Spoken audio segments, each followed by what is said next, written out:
आमिर खान साहब ने एक जगह रॉन्ग नंबर की बात की है, एक मूवी बनाई उसमें उन्होंने रॉन्ग नंबर की बात की। वो रॉन्ग नंबर का मतलब था पाखंड। जब धर्म पाखंड बन जाएगा तो समाज में यह विकास बाधित हो जाएगा। कपड़े उतार दे रहे हैं लोग रील बनाने के लिए, जिसको पहले एमएमएस कहा जाता था, आज वो लोग स्वेच्छा से कर रहे हैं, पता नहीं क्या क्या कर रहे हैं। ये सूत्र इतना प्यारा है कि आप जो बनना चाहोगे, चलो आप नहीं भगवान बनना चाहते कोई बात नहीं, आप आईएएस ही बनना चाहते हो, बना देगा ही आपको। ये तो दाएं हाथ का खेल है इसका। और अभी तो रुको, क्लाइमैक्स अभी बाकी। जय हिंद फ्रेंड्स, गुरु भगवान को सादर चरण स्पर्श, चरण वंदन। आज अर्जुन बोलेगा और यहीं से कहानी की शुरुआत होगी, लेकिन और एक ऐसे पाठ की शुरुआत होगी जो साधक पहले चरण में फेस करता है। अध्यात्म का जो पहला चरण है वो बहुत खतरनाक है और ये अर्जुन के इस प्रसंग से हमें दिखाई पड़ेगा। और जब आप शुरू करोगे तो आप फेस करोगे वो सारी चीज, सब दिखाई पड़ेगा। जो जो अर्जुन बोलेगा एग्जैक्टली वही सारी बातें पहले चरण में आपके सामने भी पैदा होंगी। धर्म जो है ये मनुष्य के विकास का सूत्र देता है, बहुत साइंस है ये, साइंस। आमिर खान साहब ने एक जगह रॉन्ग नंबर की बात की है, एक मूवी बनाई उसमें उन्होंने रॉन्ग नंबर की बात की। आमिर खान साहब पर चर्चा करूंगा, बहुत महान आदमी है, लेकिन उससे पहले उसमें उन्होंने रॉन्ग नंबर की बात की पीके में। वो रॉन्ग नंबर का मतलब था पाखंड। जब धर्म पाखंड बन जाएगा तो समाज में यह विकास बाधित हो जाएगा, तनाव पैदा हो जाएगा, संघर्ष शुरू हो जाएगा। यह फर्क है धर्म और संघर्ष में। अगर आप धार्मिक हैं, आपका विकास होगा निरंतर निरंतर, आप नए प्रतिमानों को स्थापित करेंगे। इतनी ताकतवर चीज है धर्म, एक विज्ञान के रूप। मानव विकास कहां से? इंद्रियों से चेतना। अब पाखंड का एक मैं एग्जांपल आपको देता हूं। मंदिर किस लिए जाते हो आप? दर्शन करने के। मंदिर बने ही इसीलिए थे। अब हर मंदिर में एक मूर्ति है, उस मूर्ति का एक मैसेज है, संदेश कि भैया ये भगवान कृष्ण, ये भगवान राम, ये भगवान शिव। तो आप योगी बनकर आए हो, त्यागी बनकर आए हो, योद्धा बनकर आए हो, क्या बनकर आए हो? आप किस रूप में मंदिर आए हो? भगवान शिव के रूप में आए हो, सन्यासी बनकर, या आप भगवान राम बनकर आए हो, त्यागी बनकर, या आप भगवान कृष्ण बनकर आए हो, योद्धा बनकर? क्या बनकर आप आए हो? जो बनकर आए हो वहां बैठो, उस पद्धति को अपनाओ, और एक दिन ऐसा आएगा जब इस घट में, इस शरीर में आप उस प्रभु के दर्शन करोगे। महाराज प्रेमानंद है, उनको हो गया, जैसे हमारे महाराज है, महाराज अलखानंद जुड़ गए परमात्मा से घट में। ये है दर्शन। लोग क्या करते हैं? मंदिर जाते हैं, मूर्ति देख के चले आते हैं। उसका इस घट में दर्शन होगा। अब वृंदावन, इतने योगी अरहत हुए, 4 जगह है वृंदावन, काशी 4 शक्ति का पुंज है काशी, अमृतसर शक्ति का पुंज है, वैष्णो देवी शक्ति का पुंज है, शिरडी शक्ति का पुंज है, सेंटर है, ये पावर सेंटर्स है। यहां आप जाओगे तो इतने लोग अरहत हो चुके हैं कि उनकी एनर्जी आपको पॉजिटिविटी से भरेगी। तिरुपति बालाजी, आप इन सब जगह जाओ, एकदम जाओ, पर वो जो वाइब्रेशंस है वहां, आप वहां दर्शन भी करो और आप ध्यान भी करो, बैठो वहां, तब उसका उचित फल मिलेगा। ऐसे मस्जिद बनी थी दर्शन करने के लिए, ऐसे चर्च बना था दर्शन करने के लिए, ऐसे गुरुद्वारा बना था दर्शन। ये सारी जगह बनी ही इसीलिए थी कि संसार से अलग जब आप इन जगहों पर आओगे तो संसार बाहर छोड़कर आओगे। सिर्फ चप्पल बाहर नहीं उतारोगे, मन को भी बाहर उतारोगे। अगर मन आपका, जब आप इसके अंदर जाते हो और आपके साथ जाता है, तो आप अंदर गए ही नहीं।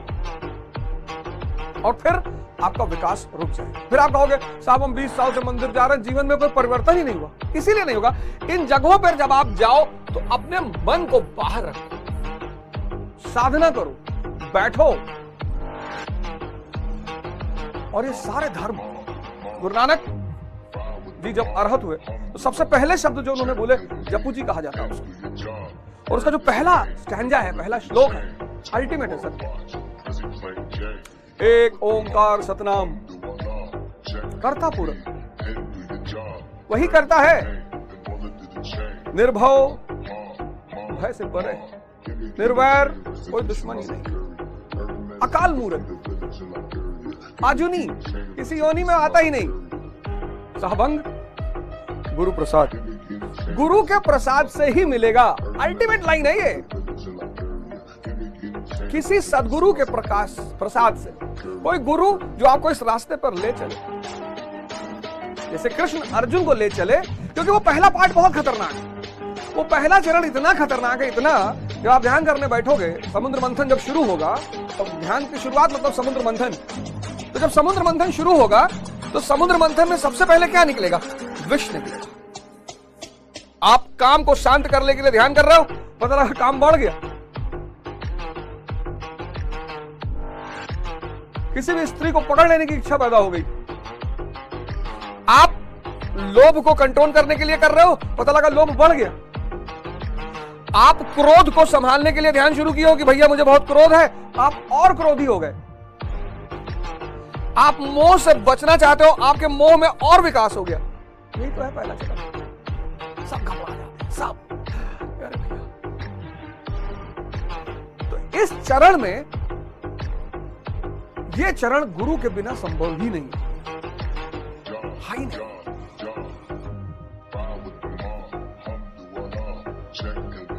ये चरण गुरु के बिना संभव ही नहीं है। काम बढ़ गया, क्रोध बढ़ गया, लोभ बढ़ गया, मोह बढ़ गया, आदमी भाग नहीं जाएगा कि ये कौन सी मेडिसिन है यार। अभी ये सारी चीज अर्जुन का भी बढ़ेगा, ये सारी चीज अर्जुन का भी बढ़ेगा, और तब साक्षात श्री कृष्ण। इसीलिए इस देश में जो मुक्त हो गया उसको हमने श्री कृष्ण कहा। कृष्ण कोई व्यक्ति नहीं है, परंपरा है। जो भी मुक्त हुआ, वासुदेव मुक्त हुए, हमने उनको श्री कृष्ण कहा। आज गुरु महाराज हमारे अरहत हुए, मुक्त हुए, हम भी उन्हें श्री कृष्ण ही कहते हैं।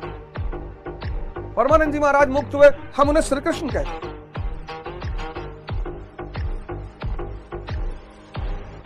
ये इस देश की संस्कृति है।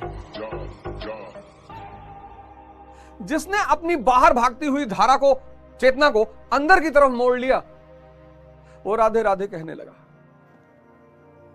राधा राधा कहने से कुछ नहीं होगा। वो जो चेतना की धारा बाहर भाग रही है, स्त्री देखकर भाग रही है, गाड़ी देखकर भाग रही है, धन देखकर भाग रही है, उसको वापस साधना के द्वारा अंदर की तरफ लाना है।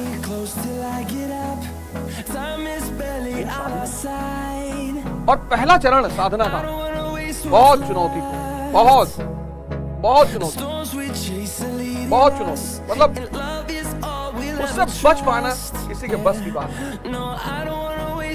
और यही वो सूत्र है कि जिसको भी समझ में आ गया, अगर मोहम्मद पिता नहीं,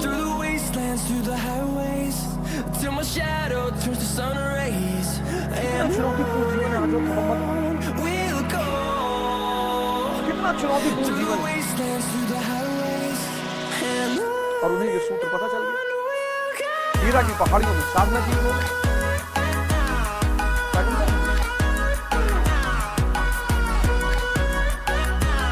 बुद्ध को पता चला, महावीर को पता चला। ये सूत्र इतना प्यारा है कि आप जो बनना चाहोगे, हालांकि इसकी अंतिम पंडित भगवान ही है, लेकिन ये सूत्र बड़ा प्यारा है। इसलिए मैं आप सबसे निवेदन करता हूं, चलो आप नहीं भगवान बनना चाहते, कोई बात नहीं, आप आईएएस ही बनना चाहते हो, बना देगा ही आपको। ये तो दाएं हाथ का खेल है सब।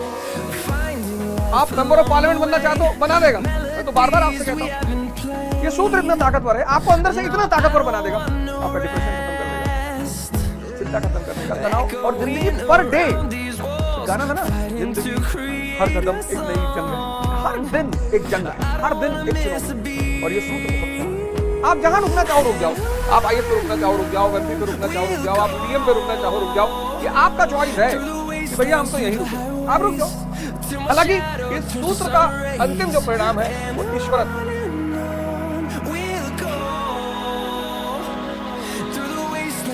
व्यक्ति को स्वयं ईश्वर बनाना, इतना ऐश्वर्य, माया सेविका बन जाती है। ये जो माया गुलामी करवाती है ना, माया, ये माया लक्ष्मी, कैपिटलिज्म की मां है। ये इतना बढ़िया नाम दिया हिंदुओं ने, लक्ष्मी आई, लक्ष्मी देवी, माता लक्ष्मी, फिर सागर में शेष सैया पे लेटर विष्णु, और मां लक्ष्मी उनका पैर पड़ा। जो मोह काम क्रोध से ऊपर चला गया, माया उसकी सेवा करती है। आप देखो माया का खेल, कपड़े उतार दे रहे हैं लोग रील बना, जिसको पहले एमएमएस कहा जाता था, आज वो लोग स्वेच्छा से करते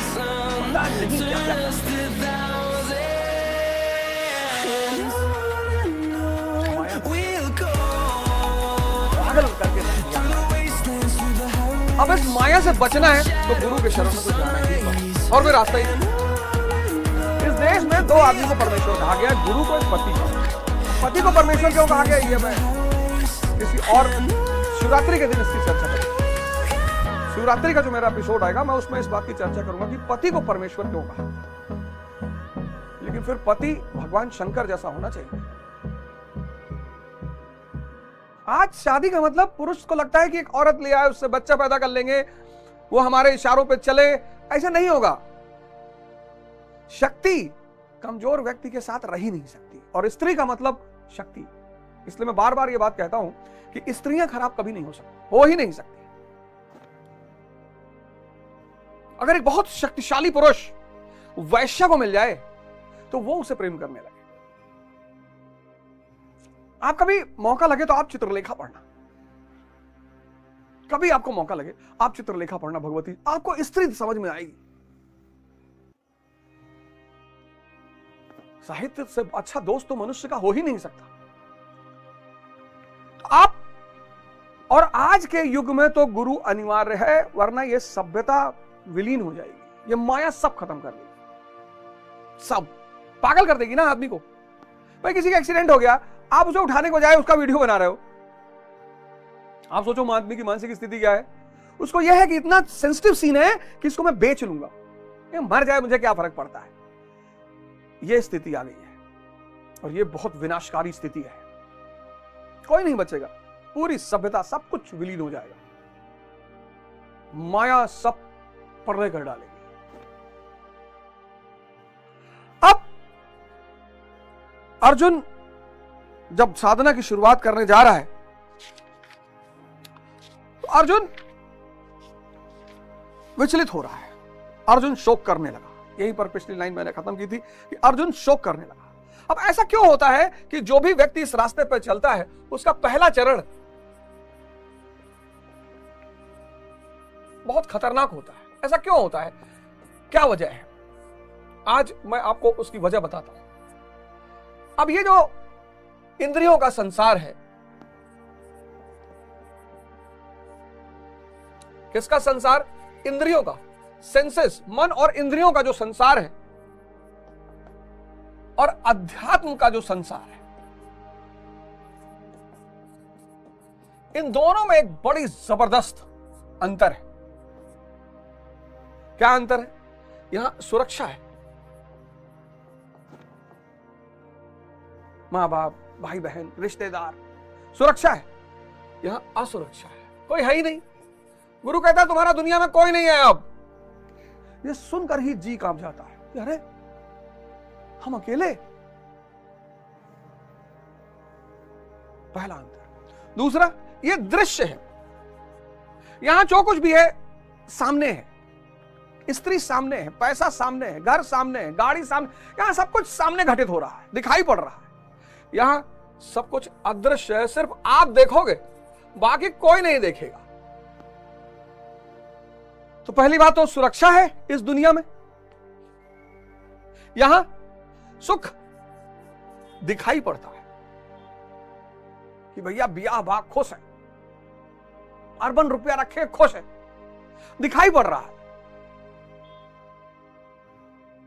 5 करोड़ की गाड़ी बैठ रहे हैं, आप देख रहे हो, खूबसूरत पत्नी है, आप देख रहे हो। यहां जो उपलब्धि है, जिसको आनंद कहते हैं, सच्चिदानंद, ये दिखाई नहीं पड़ती। ये जिसको मिल रही है बस उसी को दिखाई पड़ रही है।